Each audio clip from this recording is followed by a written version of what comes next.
This is definitely an attack. It will affect your child rearing. It will affect your education system. This is instructions for the teacher in the classroom to ask her or his students, how do people express their sexual feelings? What is abstinence? And here are some answers. Oral sex, masturbation, anal sex, massage, holding hands, touching each other's genitals, saying, I like you. And what they're doing is equating all these things. Saying, I like you is equal to anal sex. It is pornography. Men, especially on the House floor, did not want to look at. We couldn't show this on the television news, but yet we want our 4th grade children to be looking at this book. In the name of sexuality education, children are seeing obscene materials that have been ruled by Congress and by the Supreme Court impossible to show to children. An online CSE program for African youth called The World Starts With Me tells children that sexuality includes oral sex and masturbation. It then tells them it's their own choice if they want to lose their virginity. It shows children pictures of naked girls and boys in various stages of development, and then asks them to point out differences in their private parts. Parents likely will never know, as it is all done online away from home. They have elementary students as young as 9 years old. Then they teach them how to wear a condom.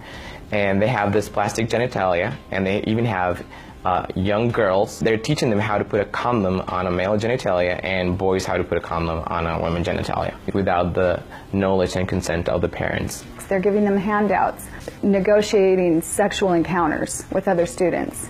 For example, there are statements like this: can I take your shirt off? It makes me hot when you touch me here. Is it okay if I take my pants off? Where we in Latin America, we still have a lot of poverty. We have communities that don't have fresh water, that don't have electricity. Focus is completely shifted from basic needs. They get comprehensive sexual education without the consent of parents, taking and deconstructing also the family. My brother Luigi and I had an opportunity to go to the United Nations and give a speech on the UN floor. I told them how Planned Parenthood was passing out a booklet for HIV positive youth at the United Nations called Healthy, Happy, and Hot. This is for the kids who have AIDS. It teaches about sexual pleasure through masturbation, with same-sex partners, and even if you are drunk.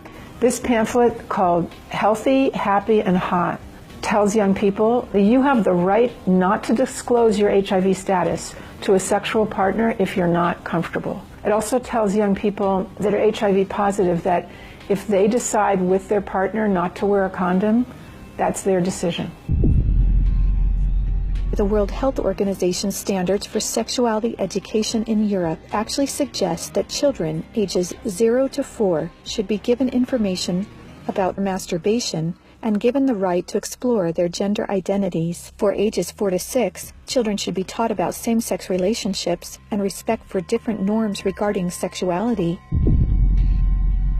The interests of organizations like UNFPA and IPPF is to get parents out of the picture and to radicalize and sexualize children. UNFPA has tried to convince my country to change our positions on issues such as reproductive rights and comprehensive sexuality education.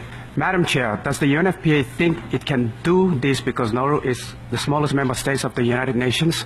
The Nigerian government was actually told by the Western countries that if they do not give in, that they will be denied foreign aid. On page 89 of a UNICEF-published Sexual and Reproductive Health Manual, UNICEF listed situations in which one can obtain sexual pleasure that included sexual responses directed towards inanimate objects, animals, minors, and non-consenting persons. In the context of the Sustainable Development Goals that determines the agenda for the next 15 years, the voice is very, very biased. It's just International Planned Parenthood Federation and their affiliates have a direct influence on the outcome documents, on what is established, what is negotiated at the UN. Some of the objectives of the UNESCO Sexuality Education Guidelines include teaching children at age 9 about sexual stimulation and the definition and function of orgasm, and at age 15, that both men and women can receive sexual pleasure with a partner of the same or opposite sex. The It's All One curriculum, also promoted by International Planned Parenthood, reveals the multiple manipulative tactics used to indoctrinate and sexualize children through CSE.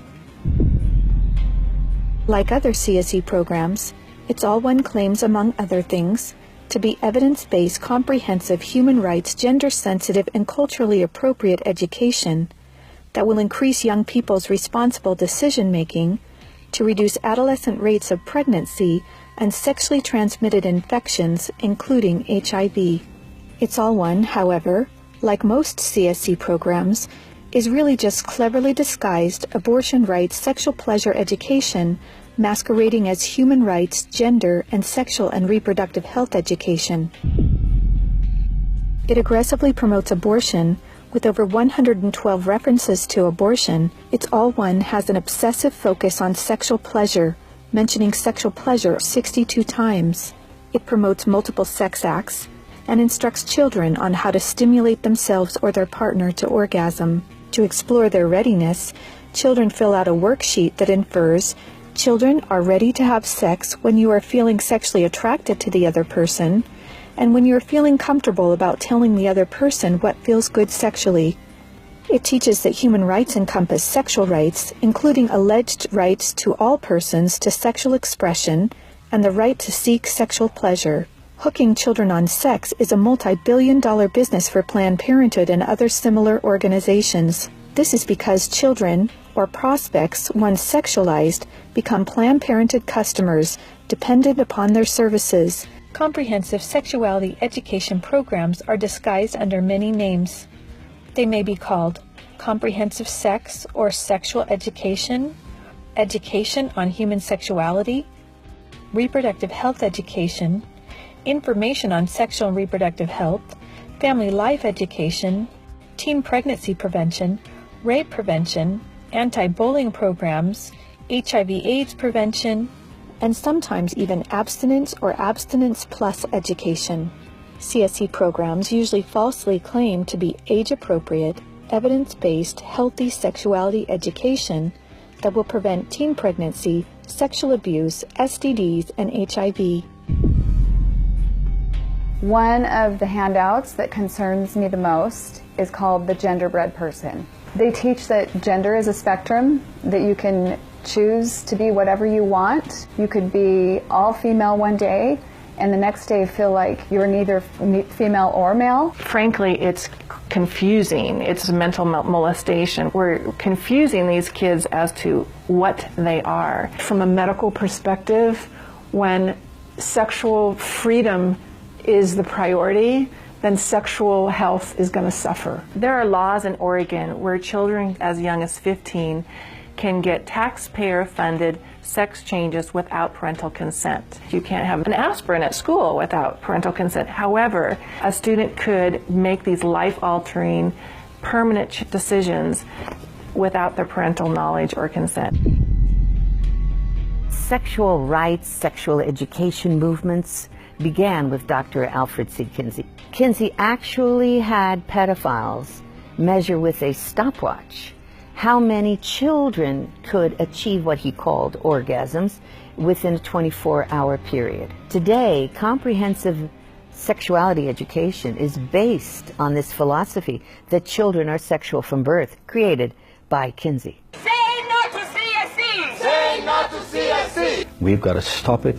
We've got to use everything at our disposal. We have to stand together to stop this attack against our children. And they have all this funding and this organization, but we know that if we stand together, we can do something for the family, for the children. We stopped the Kinsey sexuality education program in Croatia. It is time for parents to say, no, my family is mine. My wife is mine. I am hers. Our children are ours. Band together and find ways to stop it from entering your country.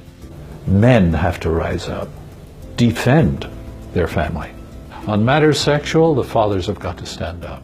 Say, you have no place talking sexuality to my children. We resist it, even with our lives, because that's what life is all about. It's happening on our watch.